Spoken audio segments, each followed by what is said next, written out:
ফ্যানটা অফ করেছেন হুজুর। আমি কইছি আপনি আর কোনোদিন আমার মসজিদ যাবেন না, ডাইরেক্ট বাইরে হইছে। অথচ এই লোককে আমার মাদ্রাসাত কইছিল 6 শতক জায়গা দিবে এবং কুড়া মোটা দিয়া লাইছে।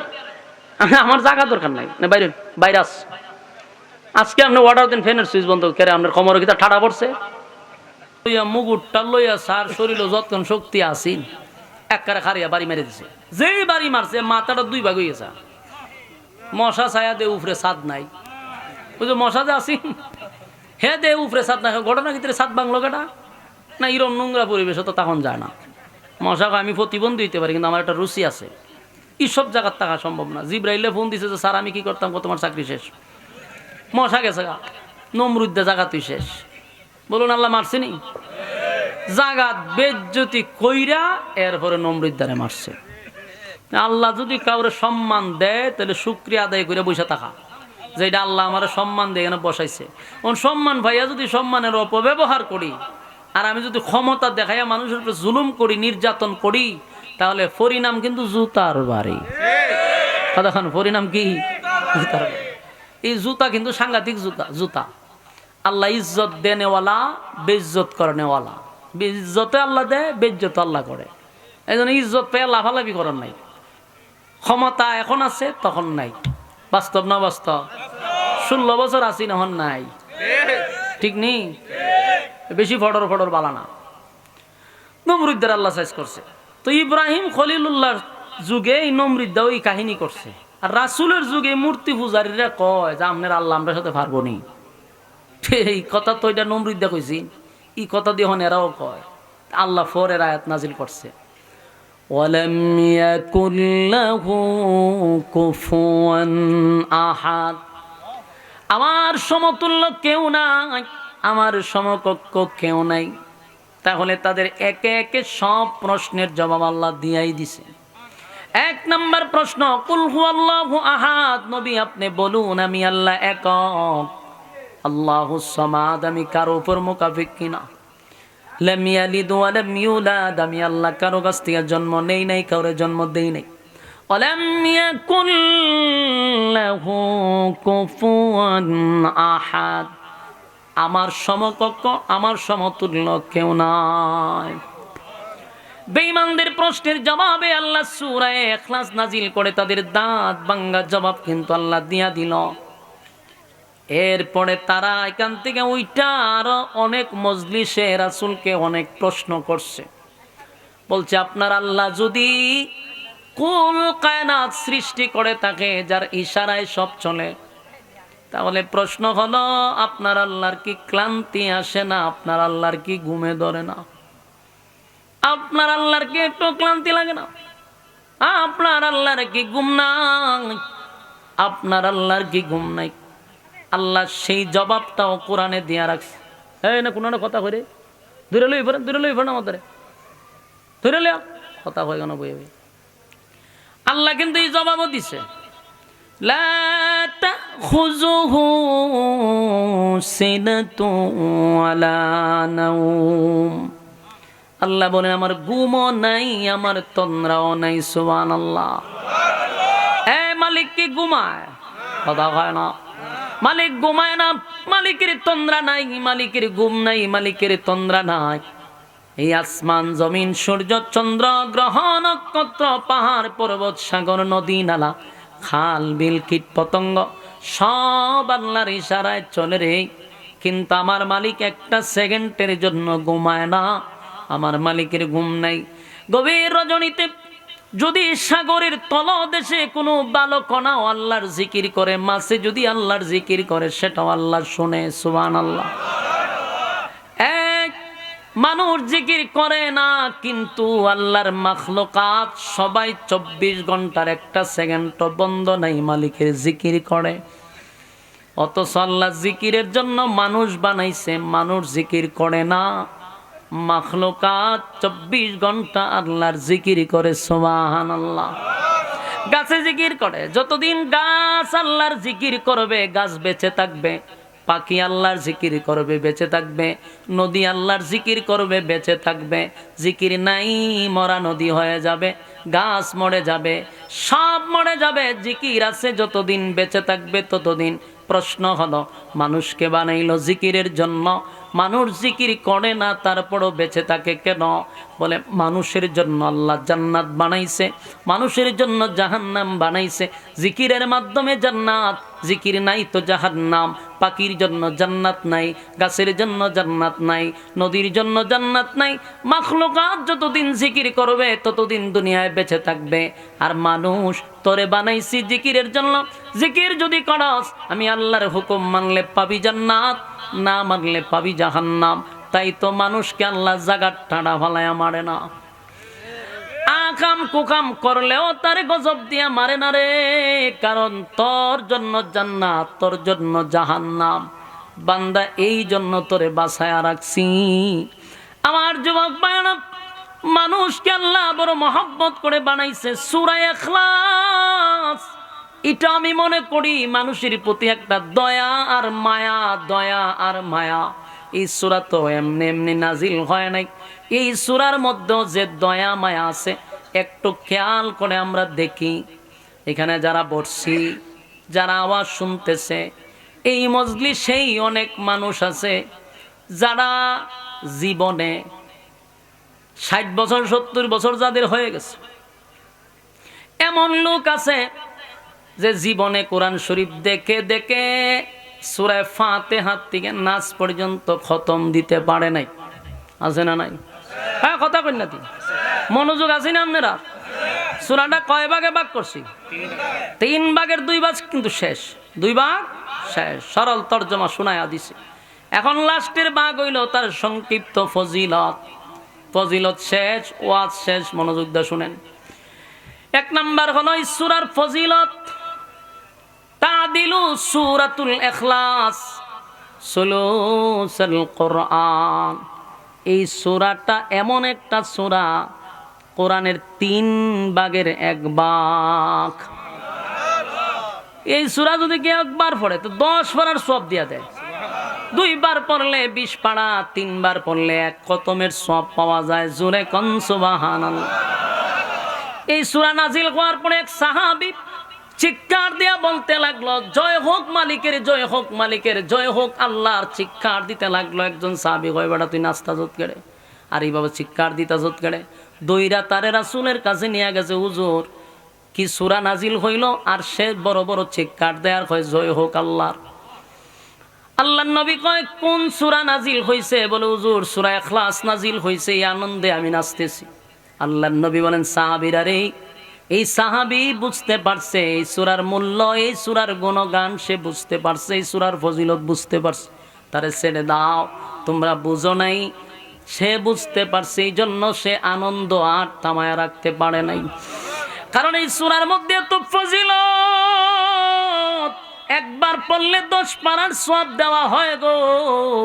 কেউ যদি 2 বার পড়ে 20 পারার সওয়াব, 3 বার পড়ে 1 খতমের সওয়াব পাওয়া যায়।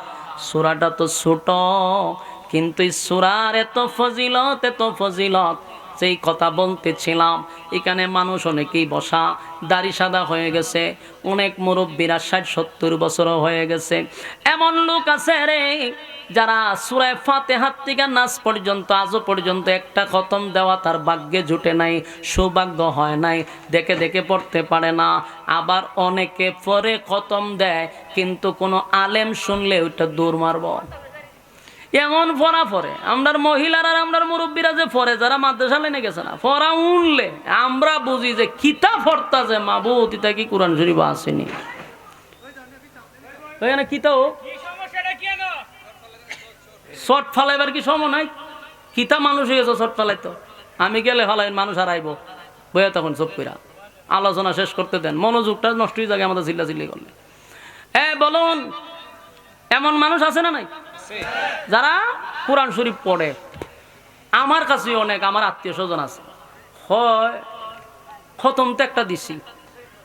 কিতা খতম দিছে? কোরআন শরীফ খতম। ফরা উনলে মনে হয় যে আমি কোন হান্দা বাইরিয়া যাই গিয়া, এমন ফরা ফরে। সুবহানাল্লাহ, সুবহানাল্লাহ। কোরআন আছে কিনা সন্দেহ আছে। এই আগের যুগের ফরাই তা বাদ দিতেইব। আবার অনেকে কয়, আল্লাহ আমরা মাফ করবো, আমরা তো চিনি না জানি না। আমি আল্লাহ আরো 2টা বাড়ি বেশি দিব, ইচ্ছা মতে বাইরে আল্লাহ। যে মাথা ভাতলাম তি আলাপ যে আল্লাহ মাফ করে, কে আল্লাহ মাফ করতো? তোমারা যেমন বয়স দিছে, সময় দিছে, যারা শিখছে এরারও একই সময় দিছে। সময় তো সমান, তুমি শিখলা না কেন? হ্যাঁ আল্লাহ মাফ করো, কেন আল্লাহ মাফ করতো? দুনিয়ার ব্যাপারে যদি কাগজপত্র কোনো ঝামেলা লাগে, দেখবেন এই মুরব্বী হলে কি হ্যাঁ দৌড়াদৌড়ি শুরু করে দেয়। কাগজ নিয়ে কোনো রকম বেজাল হয়েছে, এই করতে এই করো, এই করতে করো, এই দলিল ঠিক আছে নি, সব বুঝে দুনিয়া। কুরআন শরীফের পড়া শুদ্ধ না, ইডার লেগে হয় আল্লাহ মাফ করে দিব। ইচ্ছা মতো খালি গিরায় গারায় ফিরাইব আল্লাহ, যে তোরে 60-70 বছর দিছি, শিখলে না কেটে? তুই যদি জাগা সম্পত্তি সব বুঝস, কোরআনের ব্যাপারে খোঁজকে আল্লাহ মাফ করে দিত। নামাজ পড়তে লাগে 4টা সূরা, এই 4টা সূরাও কি আপনি শুদ্ধ করে পড়তে পারেন না? মিয়া আফসুস লাগে, সূরা ফাতিহা হলে শয়তান উঠে দৌড় মেরে দেয়। কি যে পড়ে আল্লাহ ছাড়া কেউ কইতাত না। নামাজ ভঙ্গের কারণ কটা? 19টা। জোরে এটা আমরা মক্তবের যে পড়ে, যে হুজুরের মাদ্রাসা আছে দেখবেন এখানে, এখানে তো একটা মাদ্রাসা আছে, মক্তবের ছাত্র নুরানির যে পড়ে আর জিগায়েন যে নামাজ ভঙ্গের কারণ কটা, কইব 19টা। তা প্রশ্ন হলো প্রথম কারণটা কিটা? কইব নামাজে অশুদ্ধ পড়া। কথা কয় না? নামাজ ভঙ্গের কারণ প্রথমটা কি? নামাজে অশুদ্ধ পড়া, মানে প্রথমে আপনার নামাজ শেষ। আর আপনি দাড়ি উড়ি ফাঁকাইয়া আপনি তসবিলিয়া বই রয়েছেন জান্নাতের কোন দরজা দিয়ে আপনি ঢুকবেন, কারণ আপনি যে আমল করছেন চিন্তা আছেন আমি তো জান্নাতি, আর এই আপনার নামাজ উঠতে হয়েছে না। আপনি যে 60 বছর নামাজ পড়ছেন, প্রথমেই নামাজে অশুদ্ধ, আপনার ফাতিহাই তো হয় না সূরা। আর আমরা যদি কই আল্লাহ মাফ করবো, আল্লাহ মাফ করে দিত কেন? সময় দিয়েছেন আপনারে? আপনি আরা দিন দোকানে বইয়ে বিড়ি খান আর গল্প করেন। আপনি এই সময় একজন হুজুরের কাছে গিয়ে কইতেন, বলে হুজুর আমার বাঁচান, আমার 4টা সূরা অন্তত পক্ষে আপনি শুদ্ধ করে শিখাইয়া দেন। না ইডিতে কইতেন না, হুজুর রে পারতেন না, আপনি খালি বাজারটা করে হুজুর আপনার বাবির কাছে বাজারটা পৌঁছাই দিন, হুজুরে অর্ডার দেয়। ইতা বিচার আমার কাছে বাজার কইরা হুজুর রে কয়, হুজুর এই ব্যাগটা আপনার বাবির কাছে দিয়ে পড়েন। কেন হুজুর কি তোমার ঘরের কর্মচারী? ফাজলামির একটা সীমা আছে। আলেমদের সাথে চরম পর্যায়ের একটা বেয়াদবি করে কিছু কমিটি আছে না নাই? আপনার এলাকার কথা হইতেছে না। গতকালকে মাহফিলে গেছি, ওই মাহফিলের এক মুহতামিম সাহেব আমার কাছে বিচার দিছে, হুজুর আপনার মাইকিটা কয়ে দিবে। গতকালকে আমি কেন হয় আমার মাসা শিক্ষক রে দিয়া কমিটি বাজার করায়, কই দুঃখটা তোর কইতে পারি না, সইতে পারি না, আপনি কয়ে দিও। এগুলো হইলো চরম পর্যায়ের বেয়াদবি, এগুলো এখন থেকে কন্ট্রোলে আনতে হবে। আমার মাদ্রাসা এক মুসল্লি বলছেন ফ্যানটা অফ করেছেন হুজুর, আমি কইছি আপনি আর কোনোদিন আমার মসজিদ যাবেন না, ডাইরেক্ট বাড়িছে। অথচ এই লোককে আমার মাদ্রাসাত কইছিল 6 শতক জায়গা দিবে এবং কুটা মোটা দিয়া লাইছে। আমার জায়গা দরকার নাই, না বাইরে বাইরে আস। আজকে আপনি অর্ডার দেন ফ্যানের সুইচ বন্ধ করে, আপনার কোমরে কি ঠাডা পড়ছে? কেন অর্ডার দিবেন আপনি? ফাজলামি পাইছেন না? এগুলা করা যাবে না। আপনি দোকানে বই আড্ডা মারা দেন, সূরা 60টা ঠিক করেন না কেন? সর্বোচ্চ 60টা সূরা শুদ্ধ করে যদি পড়তে পারেন আপনার আর লাগে না। যেহেতু বয়স বেশি আপনার দরকার নাই, 60টা সূরা শিখেন। অন্তত পক্ষে নামাজে অশুদ্ধ যেন না হয়, নামাজ ভঙ্গের কারণ যেন না হয়। কথাটি খুব তিতা লাগতেছে না মুরব্বী? করল্লার জুস খুব তিতা, কিন্তু এটা যদি সহ্য করে খাই নিতে পারেন তাহলে কিন্তু আবার গেলে শরীরের উপকার আছে। কথা হয় না? তো এই কথাগুলি অনেক তিতা, কিন্তু এটা যদি আমল করে নিতে পারেন তাহলে আপনার জীবন সাকসেস। কথা তো তিতা, আর মিডা কথা খাইলে ডায়াবেটিস হইব, শরীরের ক্ষতি হইব আপনার। মিডা ওয়াজ শুনতে খুব মজা লাগে, এগুলা ক্ষতিকর। এই জন্য আমি যে কথাগুলি বললাম, মাদ্রাসার হুজুর ওগুলো আছে, 4টা সূরা শিখবেন শুদ্ধ করে, যেন শয়তান আমের ভরা অন্য দূর না দেয়। শুদ্ধ করতে হবে। তো সূরা ইখলাস আমরা যেহেতু সূরা ফাতিহা থেকে একেবারে নাস পর্যন্ত দেখে দেখে খতম দিতে পারছি না, যদি এই হালতে মইরা যাইয়া, খুব ভালো করে খেয়াল করবেন, এই হালতে যদি মারা যাই আমল নামার মধ্যে দেখা যাবে একটা কোরআনের খতমও নাই। আল্লাহ বলবে বান্দারে, আমি না কোরআনকে তোদের কাছে নিয়ামত স্বরূপ পাঠাইলাম, এই কোরআন পাওয়ার পরেও একটা খতম কোনোদিন দিলি না, তোর আমল নামায় একটা কোরআনের খতম পর্যন্ত নাই। তুই কত বড় হতভাগা, কত বড় কপাল পোড়া, কোরআন পাওয়ার পরে কোরআনটারে সুন্দর গিলাপ দিয়া ওই সুকেজের উপরে রেখে দিছে। এটা বছর একবার রমজানও ফুটু দিয়া ময়লা টয়লা সরাইয়া এরপরে একটু দেহে দেখি কি আবার যে বান্ধা, তো এটা বছরের পর বছর যায়। কোরআন শরীফের গিলাপটাও দয় না, টিভির কভার কয়েকদিন পরে পরে দয়। ঠাডা বড় কেদের কপাল, আল্লাহর কোরআনকে অপমান করা হয়। যতটুকু সময় পাইবেন, কোরআন যদি পড়তেও না পারেন, প্রতিদিন কোরআনটারে কুলে চায়া চায়া যদি চোখের পানি ছাড়েন আর বলেন আল্লাহ পড়তে পারি না, কোরআনের মায়াও ছাড়তে পারি না, এটাকে উসিলা করে আল্লাহ জান্নাত দিয়া দিবে। কোরআনের প্রতি আপনার মহব্বত আর ভালোবাসা থাকতে হবে। তাও যদি না পারেন, মাঝে মধ্যে মাদ্রাসাগুলি আছে, ছাত্ররা যখন কোরআন তেলাওয়াত করে পাশে গিয়া বসা থাকবেন, পইরা যে সওয়াব পাইতেছে শুইনা সমান সওয়াব পাইবেন। সমান সওয়াব, শোনা এবং পড়া সমান সওয়াব। বসে থাকবেন অনর্থক বিড়ি না খাইয়া, আড্ডা না মাইরা, বেহুদা কথা না বইলা কোরআন গিয়া বইবে শুনেন, সওয়াব পাবেন, সওয়াব পাবেন। কোরআনের খতমের সওয়াব যেন আমলনামায় থাকে। তাই আল্লাহ রাব্বুল আলামিন বান্দার প্রতি কত মায়া আর দয়া করছে। একবার সূরা ইখলাস পড়লে 10 পারার সওয়াব আমলনামায় দিয়া দেয়। এ যুবক ভাই, তাহলে বলুন 2 বার পড়লে 20 পারা, 3 বার পড়লে খতম। এখানে অনেক মানুষ আছে বসা যারা জীবনে একবারও 3 বার এক কুল ভাল্লা পড়ছে না। আছে না? এখানেও আছে যে একসাথে 3 বার কুল ভাল্লা সূরাটা পড়ি, এরকম অনেকে পড়ছুই না, আবার পড়লেও 1 বছরের ভিতরে পড়ছে না। তাহলে বলুন, নাই তো এক হইল কোরআনের খতম, আর একবার আল্লাহ এত সুযোগ করে দিছে 3 বার বললে খতম, এটাও পড়তে রাজি না। দুনিয়াতকে খাওয়ার জন্য আল্লাহ বানাইছে, ঘুমানোর জন্য বানাইছে না? না, মালিক তো বানাইছিল ওয়ামা খালাকতুল জিন্না ওয়াল ইনসা ইল্লা লিয়াবুদুন। বান্দারে আমি তো ইবাদতের জন্য বানাইলাম, কিন্তু ইবাদত বাদ দিয়া তুই তোর দুনিয়ার রঙ্গ তামাশা নিয়ে ব্যস্ত।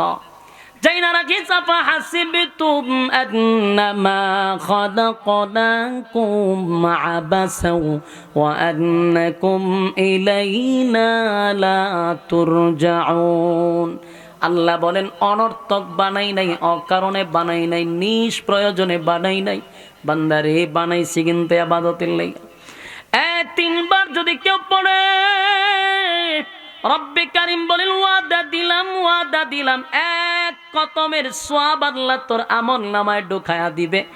এই আশা কার ভিতরে আছে? আব্দুল্লাহ দেখায়া দেন। কমপক্ষে কয়বার হাত লামান? আমরা আশা আসেনি? তাহলে পড়ুন আমার সঙ্গে, কুল হুয়াল্লাহু আহাদ আল্লাহুস সামাদ লাম ইয়ালিদ ওয়া লাম ইউলাদ ওয়া লাম ইয়াকুল লাহু কুফুয়ান আহাদ। এই মুহূর্তে যারা পড়লেন, প্রত্যেকের আমলনামায় কিন্তু অলরেডি 10 পারার সব ঢুকে গেছে। আরেকবার পড়ুন, কুল হুয়াল্লাহু আহাদ আল্লাহুস সামাদ লাম ইয়ালিদ ওয়া লাম ইউলাদ ওয়া লাম ইয়াকুল লাহু কুফুয়ান আহাদ। 20 পারার সব ঢুকছে। আরেকবার পড়ুন, কুল হুয়াল্লাহু আহাদ আল্লাহুস সামাদ লাম ইয়ালিদ ওয়া লাম ইউলাদ ওয়া লাম ইয়াকুল লাহু কুফুয়ান আহাদ। আমার যুবক বাবা, মুরব্বি বাবারা, পর্দার আড়ালের মা বোনেরা, আমার সঙ্গে যারা এই মুহূর্তে 3 বার পড়লেন, আল্লাহর কসম প্রত্যেকের আমলনামায় একটা প্রথম সওয়াব আল্লাহ ঢুকায়া দিছে। চিৎকার দিয়া কোন সুবহান। যুবক বাবা, আজকের মাহফিল যারা করল গো, তারাও সাকসেস। যারা বয়ান শুনতে আসছেন তারাও সাকসেস। কারণ কোন মাহফিলে যাওয়ার পরে তো মুসল্লিয়ানে কেরামরা এক খতম কোরআনের সওয়াব নিয়ে বাড়ি যেতে পারে না। এখনকার ওয়াজ মাহফিল হইল, যাওয়ার সময় শ্রোতাগুলি নাচতে নাচতে বাড়ি যায়। যদি জিগায় নাচস কেড়ে, ওয়াজও যে নাচাইছে, শ্রোতায়ও নাচে, বক্তায়ও নাচে। এখন হইল ওয়াজ মাহফিলের অবস্থা।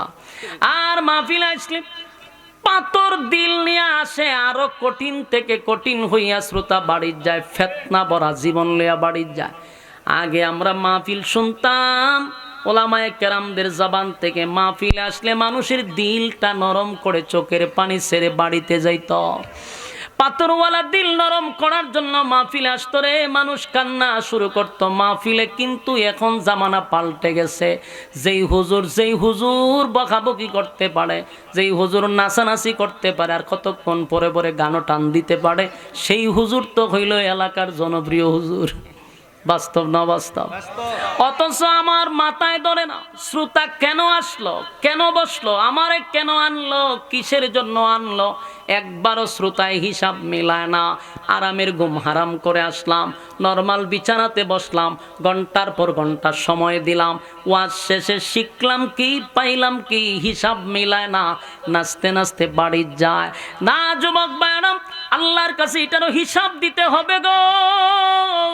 শ্রোতাদের হক আছে বক্তার প্রতি, বক্তার হক আছে শ্রোতার প্রতি, হিসাব মিলাবেন।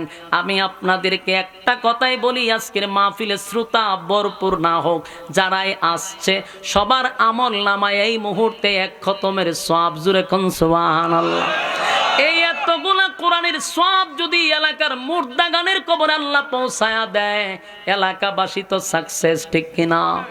আমার যুবক ভাইরা, প্রতিদিন প্রতিদিন প্রতিদিন যদি একবার করে 3 বার পড়ি, 3 বার যদি প্রতিদিন পড়ি, তাহলে 365 দিনে 365টা খতম। মরার আগে কতগুলা খতম হয় আপনি একটু হিসাব করে দেখেন। যদি নিয়ত করি যে প্রতিদিন 3 বার পড়ব, 1 বছরে 365টা খতম হয়, 60 বছরে কত খতম হিসাব দিয়া দেখেন। সুবহানাল্লাহ। আল্লাহর নবী বলেন, সূরা ইখলাস এত ফজিলতপূর্ণ সূরা, আল্লাহর পয়গম্বর বলেন যদি কেউ 10 বার পড়ে, প্রতিদিন 10 বার পড়ে, জান্নাতের ভিতরে একটা বালাখানা তার জন্য বানানো হয়।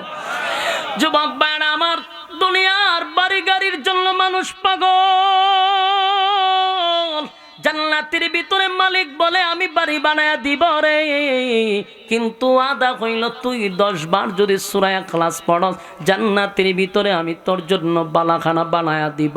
যদি কেউ 100 বার সূরা ইখলাস কলিজা নিয়া মহব্বতের সহিত যদি 100 বার পড়ে, আল্লাহর নবী বলেন তার জন্য জান্নাত ওয়াজিব হয়ে যায়। আর যদি কেউ সূরা ইখলাস আমলে নিয়ে নেয়, প্রতিদিন পড়তেই থাকে, আল্লাহ বলেন তার সম্মান আর মর্যাদা আমি বাড়ায়া দিব। যুবক ভাইরা, আল্লাহর হাবিব একবার যুদ্ধের ময়দানে গেছে যুদ্ধ করার জন্য। সেখানে সাহাবায়ে কেরাম নিয়ে যুদ্ধের ময়দানে নবী গেলেন, কিন্তু হঠাৎ করে জিবরাইল নবীর সামনে হাজির আর বলে, হুজুর আপনাকে এই মুহূর্তে একটা জানাজায় শরীক হতে হবে। কে রে, কার জানাজা? বলে আপনার মুআবিয়া ইবনে মুআবিয়া এই মুহূর্তে দুনিয়া থেকে বিদায় হয়ে গেছে গো নবী, আপনাকেই জানাজা পড়াইতে হবে। আল্লাহর নবী বলেন, মুআবিয়া মারা গেল মদিনায়, আমি কই আর মুআবিয়া কই? আমার আর মুআবিয়ার মধ্যে 100 কিলোমিটারের দূরত্ব। এত দূরত্বের মধ্যে আমি কেমনে রে এই মুহূর্তে আমি মুআবিয়ার কাছে যাব? তখন তার এই প্রযুক্তি ছিল না, যাইতে গেল 2 দিন লাগবে, আমি কেমনে তার জানাজা পড়াবো? ফেরেশতা জিবরাইল বলে, হুজুর আল্লাহর পক্ষ থেকে অর্ডার, আপনি যাওয়া লাগবে না, আপনি জানাজার জন্য প্রস্তুতি নেন। পয়গম্বর জানাজার জন্য প্রস্তুতি নিল, জানাজার জন্য প্রস্তুতি নিল। এমনি হাবিবে কিবরিয়া তাকায়া দেখে আল্লাহর নবীর সামনে মুআবিয়া ইবনে মুআবিয়ার লাশ দেখা যায়। একটা জবান বন্ধ রাখবেন না, আল্লাহু আকবার। মুআবিয়া ইবনে মুআবিয়ার এই জানাজা নিয়ে আমরা বাংলাদেশে এই হাদিসটা নিয়ে এই ঘটনাকে কেন্দ্র করে বাংলাদেশে গায়েবানা জানাজা শুরু হয়েছে। কথা বুঝতেছেন? অথচ গায়েবানা জানাজা বলতে কিছু নাই, কারণ নবীর সামনে যে মুআবিয়া ইবনে মুআবিয়ার লাশ ছিল, এটা নবীর হলো মুজিজা। বলুন এটা নবীর কি? এটা নবীর জন্য নবীর মুজিজা। নবীরে আল্লাহ নবুয়তের চোখ দিয়া মুআবিয়ার লাশ নবীর সামনে হাজির করছে। আমরা যে গায়েবানা জানাজা পড়াই, আমরার সামনে কি লাশ থাকে?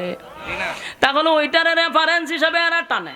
আসলে গায়েবানা জানাজা বলতে কিছু নাই, এটা নবীর জন্য নবীর মুআজিজা ছিল, নবীর মুআজিজা ছিল। মুআবিয়া ইবনে মুআবিয়ার লাশ যখন নবীর সামনে দেখলো, আল্লাহর পয়গম্বর জানাজার মধ্যে দাঁড়ায়া গেল। যেই মাত্র জানাজা শুরু হয়ে গেছে গো, পয়গম্বর জানাজা পড়াইতে লাগলো, জানাজা শেষ কমপ্লিট হয়ে গেছে। কিন্তু আল্লাহর নবী তাকায়া দেখে গোটা চতুর্দিকটা যেন মেঘাচ্ছন্ন হয়ে গেছে, অন্ধকার হয়ে গেছে। আল্লাহর নবী বলেন, জিবরাইল, জানাজার আগেও দেখলাম প্রচন্ড রুদ্র, এত রুদ্র, এত রুদ্রর মধ্যে হঠাৎ করে অন্ধকার কেন হয়ে গেল? অন্ধকার কেন হলো? আমি তো জানাজার আগেও দেখলাম প্রচন্ড রুদ্র, জানাজার পরে কেন রে এটা অন্ধকার হয়ে গেল? জিবরাইল বলে, নবী গো, আপনার মুআবিয়া ইবনে মুআবিয়ার জানাজায় এই পরিমাণ ফেরেশতা আসছে, এই পরিমাণ ফেরেশতা আসছে, ফেরেশতাদের কারণে সূর্যের আলো দেখা যায় না। চিৎকার দিয়া কোন সুবহান। এ যুবক বায়না, আল্লাহর হাবিবে কিবরিয়া আশ্চর্য হয়ে গেল, আমার মুআবিয়া এমন কি আমল করলো রে? মুআবিয়ার জানাজায় এত ফেরেশতা, এত ফেরেশতা। আল্লাহর নবী যুদ্ধে চলে গেলেন, কোনো কিছুই আর বললেন না। যুদ্ধ শেষ, হাবিবে কিবরিয়া যখন মদিনায় ফিরে আসলো, দৌড়াইয়া গেলেন মুআবিয়া ইবনে মুআবিয়ার আত্মীয় স্বজনের কাছে, তাই ওনার ভাই বেরাদারের কাছে গিয়া বলল, আমি একটু জানতে চাই আমার মুআবিয়া ইবনে মুআবিয়া কি এমন আমল করতো, আমি তোমাদের কাছে শুনতে চাই। আল্লাহর নবী বলেন, আমি মুআবিয়ার আমল সম্পর্কে জানতে চাই। তার আত্মীয় স্বজন বলল, হুজুর, আমরা যেমন আমল করি এমনটাই তো করত, আমরা তার কোনো বেশি আমল দেখি নাই, তবে সব সময় একটা আমল করত, উঠতে বসতে ঘুমাইতে যেখানে যাইতো সব সময় সূরা ইখলাস পড়ত। সুবহান। এই যুবক ভাইরা, দিলের কান লাগে শুনো গো, সূরা ইখলাস এত দামি একটা সূরা, এত ফজিলতপূর্ণ একটা সূরা, সব সময় যদি কেউ পড়ে, আল্লাহ তার সম্মান আর মর্যাদা বাড়ায়া দেয়। এত বাড়ায়া দিবে কল্পনা করা যাবে না। সূরা ইখলাসের মাধ্যমে আল্লাহ এত শান আর এত মান বাড়ায়া দেয়। আমাদের কাছে সময় আছে, আমরা হাঁটতে যাব, বাজারে যাব, অনর্থক কথা বলবো না, বেহুদা কথা বলবো না, অপ্রয়োজনীয় কথা বলবো না। সময় পাইলেই তো সূরা ইখলাস পড়তে থাকবেন। ঘরের ভিতর আছেন, ঘুমে ধরে না, সূরা ইখলাস পড়তে থাকবেন। এই মা বোনদেরকে বলি, মা বোনেরা শুনেন, অনর্থক কথা না বলে, পাক করতেছেন, আপনি ঘরে রান্না বান্না করতেছেন, বেহুদা কথা না বলে সূরা ইখলাস পড়েন, তরকারির স্বাদও হবে, সোয়াবও পাবেন, সম্মানও বেড়ে যাবে। আমরা অনর্থক কথা না বলে যদি সূরা ইখলাসের আমলটা শুরু করে দিই, আল্লাহর কসম ইজ্জত বেড়ে যাবে, সম্মান বেড়ে যাবে, আর এটা আস্তে আস্তে খতমের সংখ্যা অনেকটা বেড়ে যাবে। মরার পরে দেখবেন শুধু খতম আর খতম। মানুষ যখন কবরে যায় রে, তার আমল কিন্তু বন্ধ হয়ে যায়। যেদিন মারা যাবেন সেদিন থেকে আর ঠিক আছে ইনশাআল্লাহ, আপনারা যারা আছেন কেউ আমার পরে উঠাউঠি করবেন না, সবাই বসবেন, আর যে কথাগুলি বলছি এই কথাগুলির উপরে আমল করবেন। কমপক্ষে কয়বার? হাত তুলেন, কমপক্ষে কয়বার? কমপক্ষে 3 বার। একেবারে হাত বনলাম আলিছে, তার মানে এরা নিয়ত খুব খারাপ, করতো না তো, এটি এখন খালি হাত তুলছে পরে গিয়ে করতো না। বলেন কয়বার? কমপক্ষে 3 বার ডেইলি যদি আমল করেন, 365 দিনে 365টা খতম। সুবহানাল্লাহ, সুবহানাল্লাহ। মরার পরে দেখবেন চতুর্দিক দিয়ে খালি আমল আর আমল। আল্লাহ আমাদের সবাইকে বলনেওয়ালা শুননেওয়ালা উভয়কে আমল করার তৌফিক দান করে, আমিন। কেউ যাবেন না, সবাই বসবেন। আসসালামু আলাইকুম ওয়া রাহমাতুল্লাহি ওয়া বারাকাতুহু।